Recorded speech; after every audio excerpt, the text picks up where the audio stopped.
ബീഹാറിൽ തെരഞ്ഞെടുപ്പ് റിസൾട്ട് വന്നപ്പോൾ എല്ലാവരും പ്രതീക്ഷിച്ചതിലും അപ്പുറമാണ് NDAയുടെ അല്ലെങ്കിൽ BJPയുടെ വിജയമെന്ന് എല്ലാവർക്കും അറിയാം.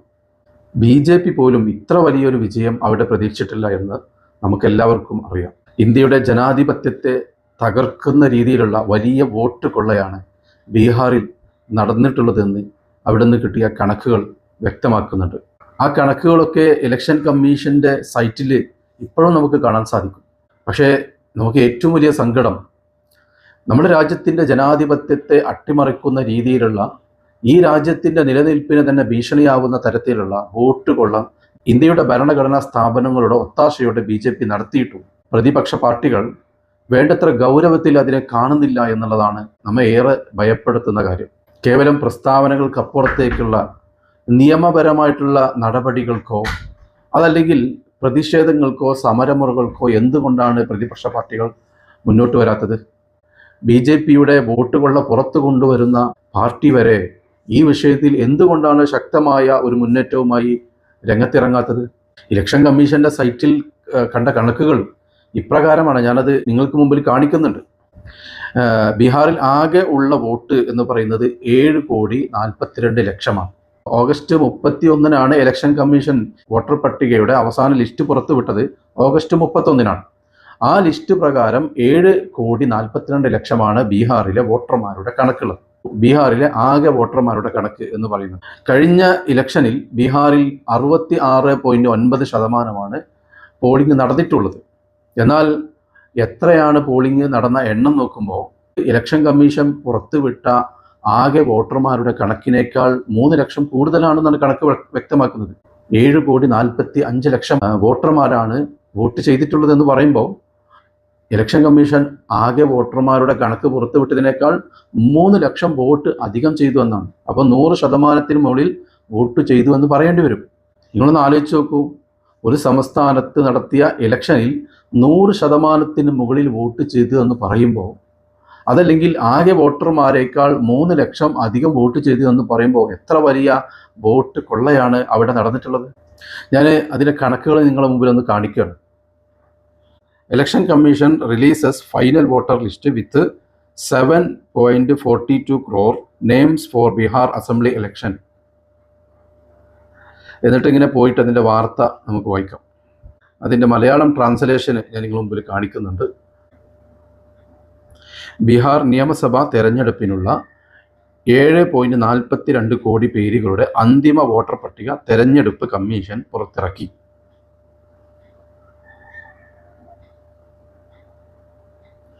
ബീഹാർ നിയമസഭാ തെരഞ്ഞെടുപ്പിനുള്ള അന്തിമ വോട്ടർ പട്ടിക തെരഞ്ഞെടുപ്പ് കമ്മീഷൻ ഇന്ന് പ്രസിദ്ധീകരിച്ചു.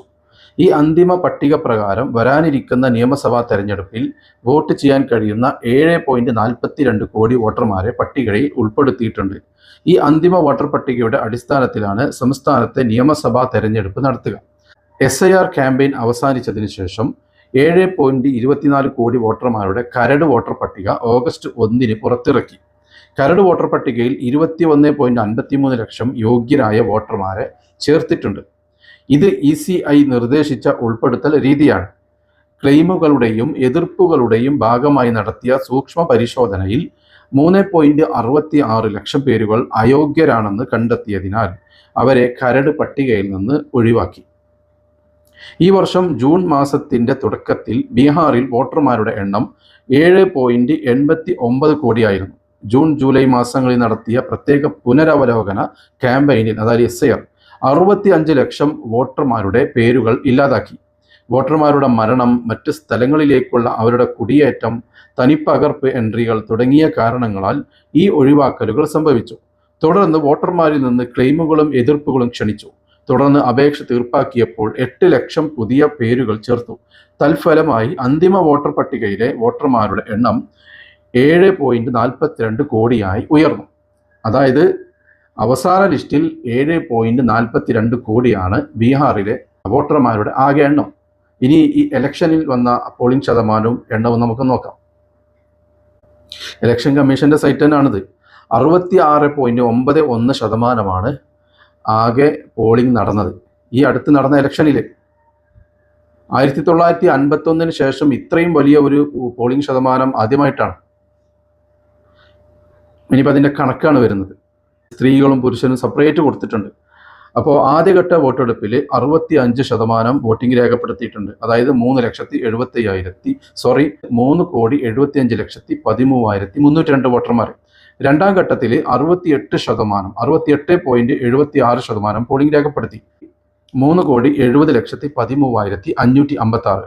ടോട്ടൽ രണ്ട് ഘട്ടത്തിലായി 66.91% പോളിംഗ് രേഖപ്പെടുത്തി. അതായത് ഇതിൽ കൊടുത്ത കണക്ക് പ്രകാരം 7,45,26,858. നമ്മൾ നേരത്തെ വായിച്ചത് 7,42,00,000 വോട്ടർമാർ. ഇവിടെ 66.91% വാഴപ്പോയിക്കും 7.45 കോടി. നിങ്ങളൊന്ന് ആലോചിച്ച് നോക്കൂ, 3 ലക്ഷം വോട്ടർമാർ 66% പോലും അധികം വന്നിട്ടുണ്ട്. ആ ഒരു സൈറ്റിൽ നിങ്ങൾക്ക് ആർക്കും നോക്കിയാലും കാണാൻ കഴിയും. സെപ്റ്റംബർ 30 ആ കണക്ക് അവർ പുറത്തുവിട്ടിട്ടുള്ളത്. ശരിക്കും ഇലക്ഷൻ കമ്മീഷൻ പറയുന്നത് പോലെ 66.91 പോളിംഗ് ശതമാനമാണ് നടന്നിട്ടുണ്ടെങ്കിൽ എത്രയാണ് കണക്കുണ്ടാവുക? അവരുടെ അന്തിമ വോട്ടർ ലിസ്റ്റ് പ്രകാരമുള്ള കണക്ക് നോക്കുകയാണെങ്കിൽ 4,96,47,022 പേരാണ് പോളിംഗ് ശതമാനം 66.91 വോട്ടർമാരായിട്ടുണ്ടാവുക. എന്നാൽ കണക്ക് വന്നിട്ടുള്ളത് 7,45,26,858 പേര്. അപ്പോൾ ഇതെന്ത് കണക്കാണിത്? ഈ സ്കൂളിൽ പോവാത്തവരാണോ ഇലക്ഷൻ കമ്മീഷനിലുള്ളത് മുഴുവന്? ആകെ വോട്ടർമാരെക്കാൾ 3 ലക്ഷം അധികമാണ് 66%. അപ്പോൾ ഇനി അവരുടെ ആ ഒരു എണ്ണപ്രകാരം 7,45,26,858 എന്ന സംഖ്യ 66% ആണെങ്കിൽ, അപ്പോൾ 100% വോട്ടിംഗ് ആണെങ്കിൽ എത്ര വരും കണക്ക്? 11,14,00,000 വോട്ടർമാർ വരും. ഈ കണക്ക് പ്രകാരം 100% എത്തുകയാണെങ്കിൽ ആകെ 13 കോടിയാണ് അവിടുത്തെ ജനസംഖ്യ. അതിൽ 11,14,00,000 വോട്ടർമാരുണ്ട് ഒരിക്കലും ഉണ്ടാവില്ലല്ലോ. ബീഹാർ പോലത്തെ ഒരു സംസ്ഥാനത്ത് ഒരിക്കലും സാധ്യമല്ലത്. കാരണം കേരളത്തിൽ വരെ എത്രയാണ്? 3.60 കോടി ജനങ്ങളാണ്. ആ കേരളത്തിൽ ഏറ്റവും സമ്പൂർണ്ണ സാക്ഷരതയുള്ള, ഇന്ത്യയിലെ ഏറ്റവും മികച്ച ജീവിത നിലവാരമുള്ള ആ കേരളത്തിൽ 2.8 കോടി വോട്ടർമാരേ ഉള്ളൂ കേരളത്തിൽ. അപ്പോൾ ഒരിക്കലും ഒരു സംസ്ഥാനത്തെ ജനസംഖ്യയോട് അത്ര ഒരിക്കലും വോട്ടർമാരുണ്ടാവില്ല. പ്രത്യേകിച്ച് ബീഹാർ പോലത്തെ സ്ഥലങ്ങളിലാവുമ്പോൾ ഒരുപാട് പേർ കുടിയേറി പാർക്കുന്ന ഒരു സംസ്ഥാനമാണ് ബീഹാർ. അത്തരം സംസ്ഥാനങ്ങളിലൊന്നും ഒരു നിലക്കും അത്രയും വോട്ടർമാരുണ്ടാവില്ല. ഈ ഇലക്ഷൻ കമ്മീഷൻ ആദ്യം പുറത്തുവിട്ട 7.42 കോടി തന്നെയാണ് അവിടുത്തെ വോട്ടർമാർ. പിന്നെ ഇതെങ്ങനെ സംഭവിച്ചു? അപ്പോൾ 3 കോടിയിലധികമാണ് അവിടെ കള്ളവോട്ട് നടന്നിട്ടുള്ളത്.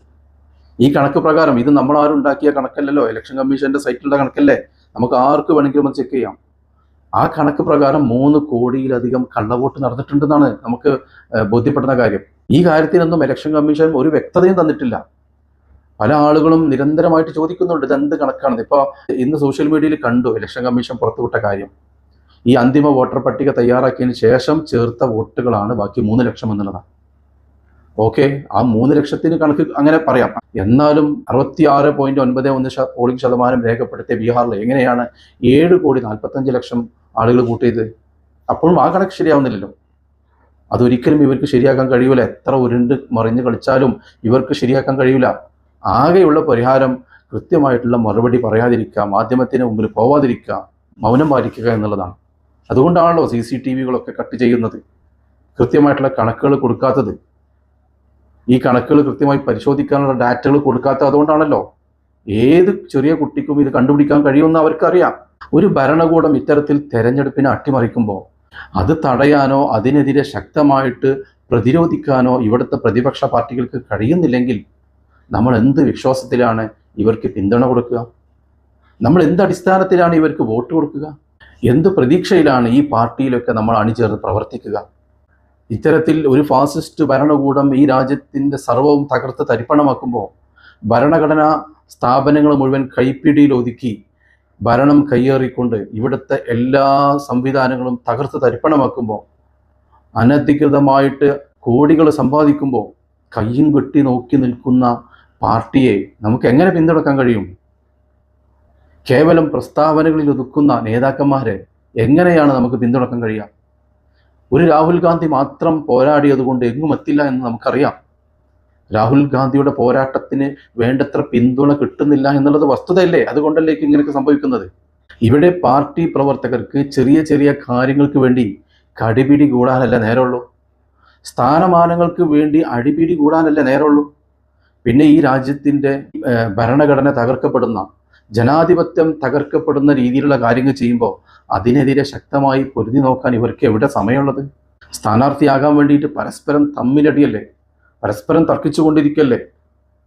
4 വോട്ടിന് വേണ്ടി എന്തൊക്കെ പ്രത്യാരോപണങ്ങളാണ് നിരന്തരം സോഷ്യൽ മീഡിയയിലൂടെ ഇവർ നടത്തിക്കൊണ്ടിരിക്കുന്നത്. ചെറിയ ചെറിയ കാര്യങ്ങൾക്ക് വേണ്ടി എതിർപക്ഷത്തെ നേതാക്കന്മാരെ നിരന്തരമായിട്ട് തേജോവധം ചെയ്തുകൊണ്ടിരിക്കല്ലേ.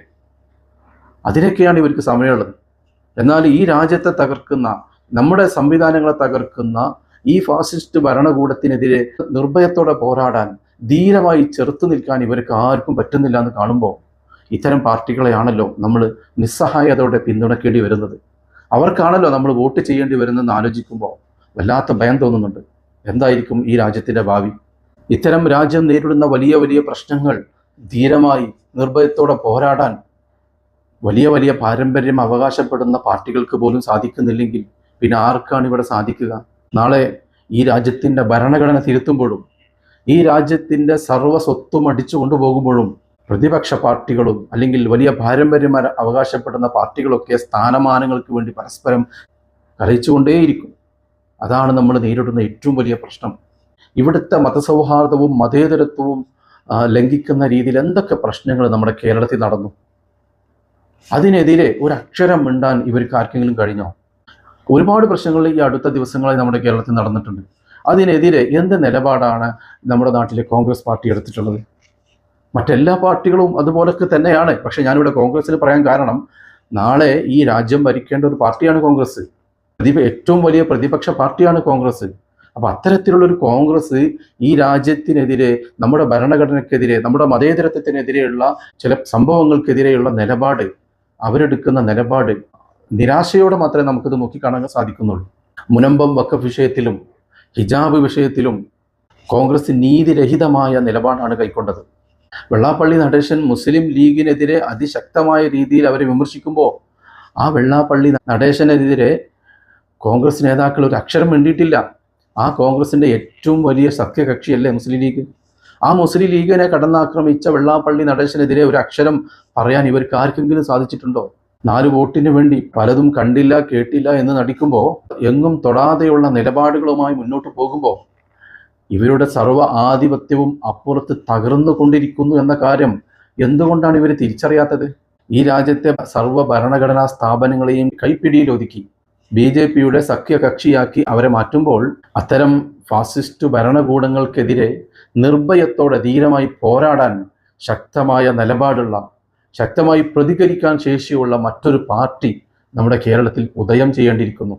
അതല്ലെങ്കിൽ നമ്മുടെ രാജ്യത്ത് തന്നെ ഉദയം ചെയ്യേണ്ടിയിരിക്കുന്നു. നിലവിൽ ഇന്ത്യ രാജ്യത്ത് പ്രവർത്തിച്ചു കൊണ്ടിരിക്കുന്ന ഒരു പാർട്ടിയിലും വിശ്വസിച്ച് കൂടെ നിൽക്കാൻ പറ്റാത്തൊരവസ്ഥയാണുള്ളത്. ഇത്രയും വലിയൊരു വോട്ടുകൊള്ള നമ്മുടെ കൺമുമ്പിലുണ്ടായിട്ട് പോലും അതിനെതിരെ ശക്തമായി ഒന്ന് പ്രതിഷേധിക്കാൻ, നിയമ നടപടികൾ സ്വീകരിക്കാനുള്ള ശക്തമായി രംഗത്തിറങ്ങാൻ പോലും കഴിയുന്നില്ല എന്ന് പറയുമ്പോൾ എത്ര വലിയ നിരാശയോടെയാണ് ഈ രാജ്യത്തെ സാധാരണക്കാർ അതൊക്കെയും നോക്കിക്കാണുന്നത്. ഇവരിനിയും ഈ ഭരണകൂടത്തെ പേടിച്ച് ഉള്ളിലൊതുങ്ങിക്കൊണ്ടിരിക്കുകയാണോ? എത്ര കാലം നമ്മളിത് കാണേണ്ടി വരും? ഏതായാലും നമ്മൾ ചിന്തിക്കേണ്ട സമയമാണ്. ഇന്ന് ബീഹാർ ആണെങ്കിൽ അത് നാളെ നമ്മുടെ കേരളത്തിലും ഉണ്ടാവുമെന്ന് നമ്മൾ പ്രതീക്ഷിച്ചിരിക്കേണ്ട സമയമാണ്. ഇത്രയും കാര്യങ്ങൾ നിങ്ങളുടെ ചിന്താമണ്ഡലത്തിലേക്ക് ഇട്ടു തന്നുകൊണ്ട് ഞാൻ അവസാനിപ്പിക്കുന്നു. അസ്സലാമു അലൈക്കും വറഹ്മത്തുള്ളാഹി.